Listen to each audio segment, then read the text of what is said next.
Hi there. So let's look at the idea of gas mixtures, but specifically looking at dry and wet gases. Now, this is a very simple or small concept, just a little thing, and it's just a nomenclature kind of thing, so meaning how it might be referred to. So you see in this question, it's asked to determine the volume of a dry gas. Now, determine the volume of dry gas, what on earth does that even mean? Like, when is a gas wet? But the answer simply is when you collect something over water or in water or use water in some kind of way to assist with the measurement of the volume or the pressure or whatever of the gas, then the gas that you collect is the so-called dry gas. And because water is part of the process, there will be water vapor that you need to also account for. Um, and hence, you won't necessarily so just to refer to the two of them separately, the one is dry and the other one is wet.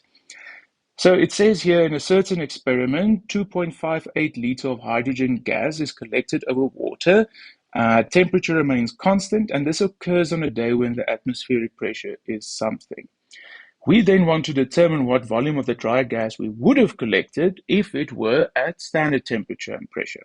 Okay, so we're given one scenario with a certain number of variables or values for the variables, and then we just want to relate that at the end to what it would have been if it were under another set of conditions. So let's first draw how this scenario actually, or what it looks like.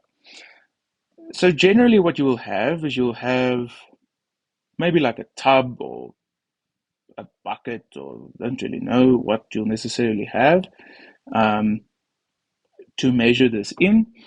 And this thing will be filled with water, and you'll have some kind of measuring device, a cylinder of a sort on top, and this is all filled with water. You then connect this, let's use the orange, with a tube.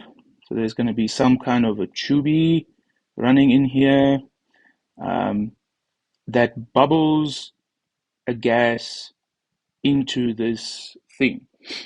And this tube is connected to a reaction beaker or a flask or some kind of thing, schlenk, where you produce this gas that you're interested in. So something like this. Now, artistry has really evolved over time, but anyway, so you have that, and here something happens. Here the gas is produced.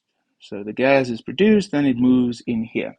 So then on this left-hand side here, you can, of course, then measure the changes in the volume. You can measure the pressure, and you keep this at a temperature. And if you have those informations, what the volume is of the gas collected, what pressure it was collected at, and the temperature, then you can relate that to how much gas you collected. So in this case, we're told this experiment generates 2.58 liter of hydrogen gas, and that is at a given temperature and a given pressure. So that volume change is then related to a specific amount of hydrogen. Right. But what is the important feature here? The important thing is that the gas that is present or being produced here, let's say this is, this is hydrogen gas. These orange little dots are hydrogen gas, H2G. Once you start pumping or pressing water away from its headspace, in other words, when you take a full beaker or a full cylinder of water like this, where everything was water, and you take it into a situation where there is some headspace. So remember, headspace means that there is a little part of which is gas above water in a sealed container. You introduce water vapor. So then water vapor also needs to be part of what you consider. Because then that's also going to contribute to the pressure, the volume that you measure. Right, so this is the important thing. This pressure, this atmospheric pressure, is going to be equal to the sum of the hydrogen gas that we produce or collect plus that water vapor for that given temperature. So our first relation that we have is that, well, P total must be equal to the partial pressure of the hydrogen gas produced in this reaction or experiment plus the partial pressure of the water vapor. And how do we know the partial pressure of the water vapor? Well, we look it up in a table. What is the water vapor at 20 degrees Celsius? What is the vapor pressure of water at 20 degrees Celsius? And you should find the value here of, let's put another arrow there, of 17.54 millimeter mercury. You should find such a value. The total pressure is this 98.60 kilopascal.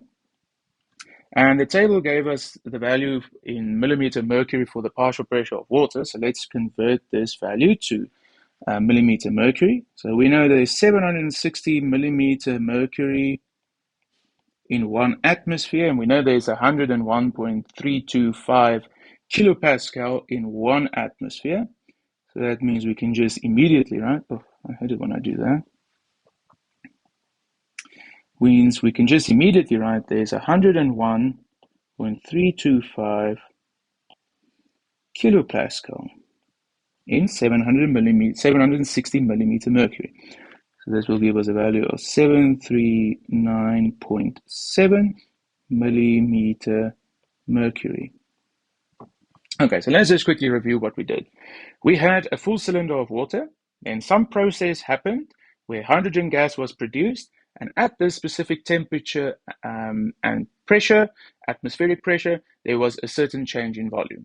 Now we know that change in volume is due to the fact that hydrogen gas was produced, but also because then water vapor would have been introduced by that, introducing that head space, that empty space, if we want to call it, space that gas can occupy above the water.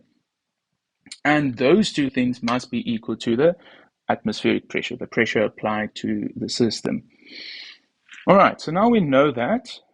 We can actually just use this equation to quickly get the partial pressure of the hydrogen. So therefore, the partial pressure of the hydrogen is going to be equal to the 739.7 minus 17.54. Going to give you a value of 722.2 millimeter mercury. Of course, there's some numbers here. Millimeter mercury.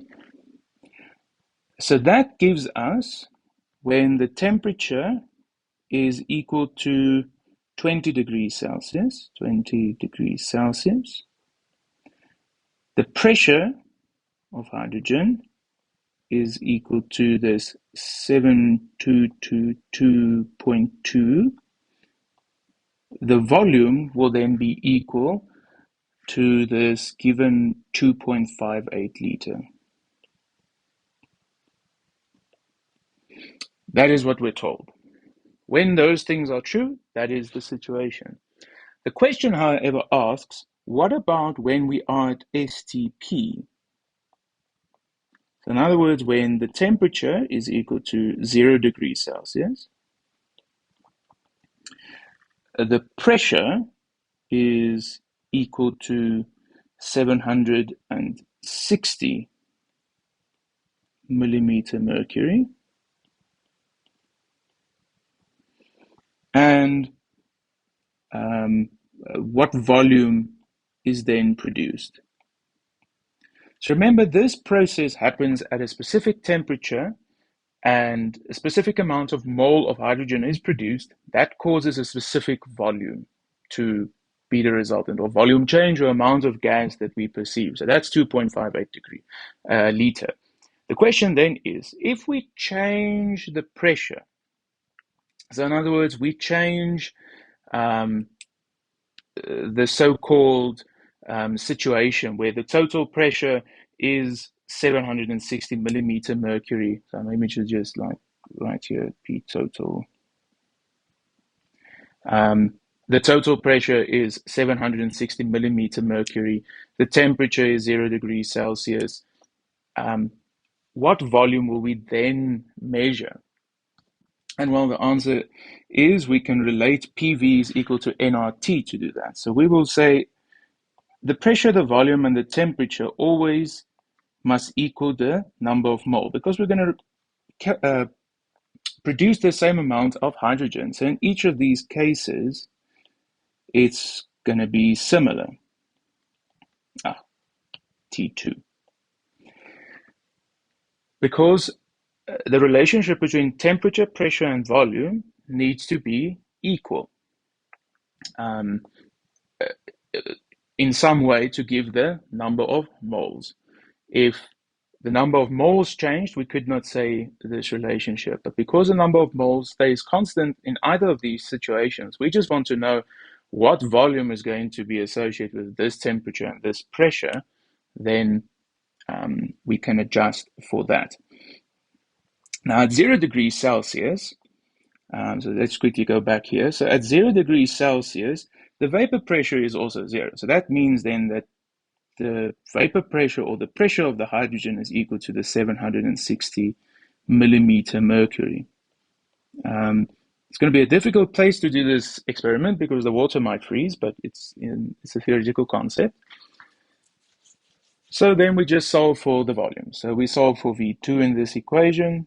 V2 is going to be equal to P1 V1 T2 over T1 P2. Okay.